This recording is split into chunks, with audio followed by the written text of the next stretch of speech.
Bom dia, alunos! Tudo bem com vocês? Olha só, para a aula dessa semana, nós vamos continuar vendo equações do segundo grau, tá? Para hoje, eu trouxe para vocês quantidade de raízes de uma equação do segundo grau. Eu mostrei na aula passada que utilizando a fórmula resolutiva, né, a conhecida como fórmula de Bhaskara, que eu ensinei para vocês como utilizar, nós encontramos duas raízes, x', x duas linhas. Mas essas raízes, elas podem ser diferentes, como as que vocês encontraram semana passada. Elas podem ser iguais, elas podem ter mesmo valor. Ou nós podemos nem ter raízes, nem ter x', x duas linhas, tá?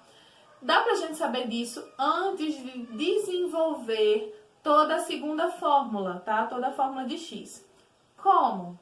Desenvolvendo na primeira fórmula, utilizando a fórmula de delta, que eu mostrei para vocês na semana passada, dá para eu saber quantas raízes eu vou ter. Por exemplo, se o resultado de delta for um número maior que zero, ou seja, se ele for um número positivo, vamos dizer, por exemplo, que delta fosse 64. 64 é um número positivo, não é?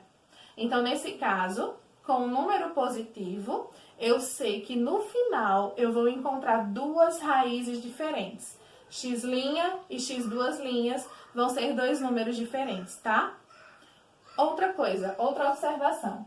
Se o meu delta der igual a zero, ou seja, se ao utilizar a fórmula de delta, que é a primeira fórmula, eu encontrar zero, eu vou continuar desenvolvendo minha equação e eu vou encontrar dois valores iguais, duas raízes iguais. X' e x duas linhas vão ter o mesmo valor, tá? Bom, se ao resolver a fórmula de delta, ele dá um número menor que zero, ou seja, se eu encontrar em delta um número negativo, nós não temos raízes nos números reais. Então, a partir daí, nós não precisamos desenvolver a fórmula de x, tá? Não vai ser possível. Por quê? Como eu mostrei para vocês, delta a gente utiliza na fórmula de x dentro de uma raiz quadrada, né? E nos números reais não existe raiz quadrada de número negativo, tá? Por isso que a gente para logo após a primeira fórmula. Se o delta for negativo, a gente não desenvolve a fórmula de x, tá? Eu tenho um exemplo de uma equação aqui que eu vou desenvolver para vocês e em seguida nós vamos ver onde ela se enquadra, certo? Olha só, primeira coisa, mostrei para vocês na aula passada que nós começamos, né, encontrando os valores de A, B e C. A é sempre o valor que vem junto com a variável x ao quadrado, B vem junto com a variável x e C é o termo independente, ele vem sem variável nenhuma, certo? Então, observando essa equação, se o A vem junto ao x ao quadrado, o meu A é menos 3, né?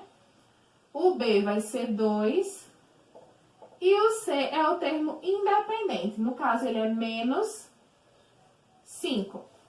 Depois que eu encontro A, B e C, eu vou utilizar a fórmula de delta que eu falei para vocês na aula passada, tá?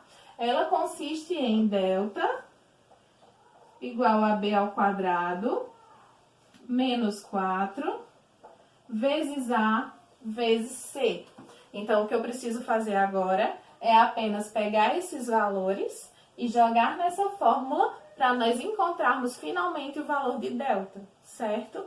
Então, delta vai ser igual a B ao quadrado. Se B é 2, eu vou ter 2 ao quadrado menos 4 vezes A. A é menos 3 vezes C, que é menos 5. Depois que eu substituo valores, nós vamos desenvolver essa equação, tá? Então, olha só. 2 ao quadrado. O número elevado ao quadrado é a mesma coisa que esse número vezes ele mesmo. Então, é o mesmo que 2 vezes 2, que vai ser 4. Como vocês podem observar, eu tenho vários sinais. Então, a gente faz o jogo de sinais antes de resolver. Menos com menos dá mais com menos dá menos. 4 vezes 3 dá 12. 12 vezes 5, 60. Nós já sabemos que quando temos sinais diferentes, um resultado positivo e um negativo, nós diminuímos e damos o sinal do maior número. Então, 60 menos 4 dá 56. E o sinal do maior número é negativo, certo? Sempre que os sinais são diferentes, eu subtraio e dou o sinal do maior número. Se eu encontrei um delta negativo, olhando aqui nas minhas observações, eu tenho um delta menor que zero. Nesse caso, nós paramos a conta por aqui, porque não existe x' nem x2' nos números reais. Então, a gente justifica que não possui raízes reais, certo? E finaliza a nossa equação.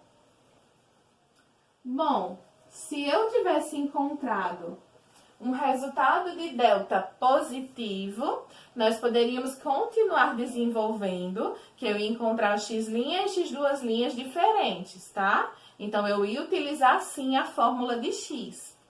Se o meu delta tivesse dado igual a zero, eu também continuaria desenvolvendo. Eu iria utilizar a fórmula de x. Por quê? Porque eu encontraria x' e x2' iguais, tá? Por isso que diz que através de delta, eu consigo saber quantas raízes tem a minha equação. Quantos valores de x eu tenho para a minha equação, tá? Eu espero que tenha ficado claro, espero que tenham gostado da aula, certo? Qualquer dúvida, me mandem mensagem no privado que eu atendo vocês. Eu vou responder para tentar tirar essas dúvidas. Assistam sempre os vídeos com atenção. E antes de finalizar, eu queria pedir aos alunos que ainda não me enviaram a atividade da semana passada, que enviem. Por quê? Porque na próxima segunda-feira vai ser disponibilizado, no caso na terça, né? Eu preciso que vocês me enviem até a segunda. Na próxima terça-feira será disponibilizado um vídeo de correção. Por que é importante vocês fazerem?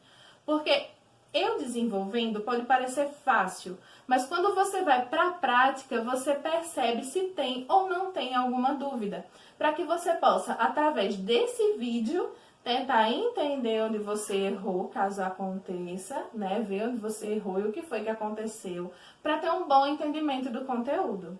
Também gostaria de parabenizar os alunos que já me mandaram a atividade. Eu dei uma olhada na maioria delas já. Eu percebi que vocês desenvolveram muito bem, que prestaram bem atenção na minha explicação. E eu fico muito feliz com esse retorno. Bom, gente, então é isso. Uma boa semana para vocês, tá? Um beijo. Pratiquem com a atividade que vai estar aí, tá? Vai estar aí no nosso site. Tem uma atividade disponível para vocês praticarem o que eu mostrei para vocês agora. Então, tchau e até a próxima aula.